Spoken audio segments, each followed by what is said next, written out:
Rabbia e indignazione, ma anche rassegnazione sono le parole chiave di una vicenda che continua a tenere banco nella pagina della cronaca agrigentina.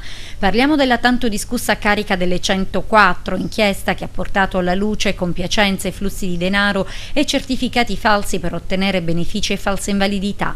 Inchiesta che a vario titolo ha coinvolto circa 100 persone, tra medici, paramedici, impiegati, procacciatori d'affari e cittadini compiacenti. Fatto che ha sicuramente scosso l'opinione pubblica agrigentina, mentre sul web impazza l'indignazione con richieste di controlli serrati e licenziamenti. Noi siamo andati in giro con le nostre telecamere per raccogliere i pareri di alcuni cittadini. Ecco cosa ne pensano.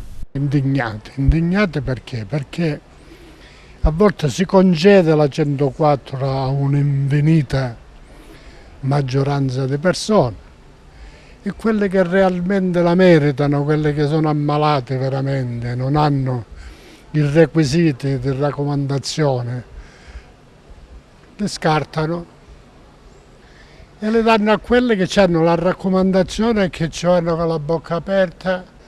Nessuno ha paura di continuare a delinquere, hanno un titolo che potrebbero usufruire del loro titolo per vivere tranquillamente perché guadagnano bene e non si accontentano, vogliono sempre strafare. E io le punirei se avessi la possibilità di punirle.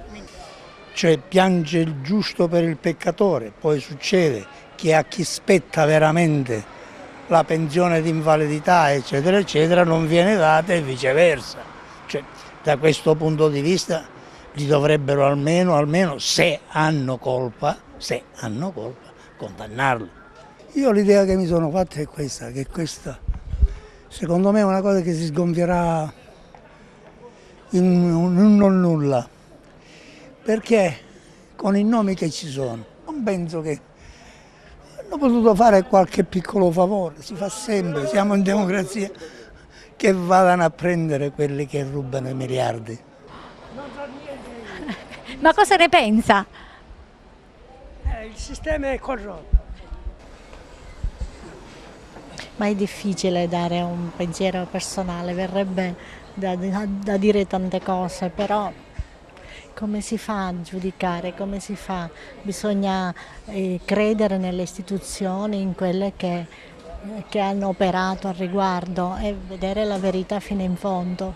La carica della 104, male chi effettivamente ha lavorato male, chi lavora bene certo non fa parte della carica 104, purtroppo dispiace perché ad Agrigento già stiamo male, ora mettiamo la carica 104, lavoro non ce n'è e la gente si dispera, più disperati di cose che dobbiamo fare.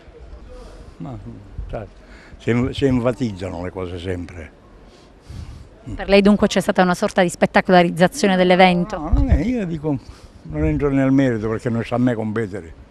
Ci sono le autorità preposte e chi ha avuto mandato.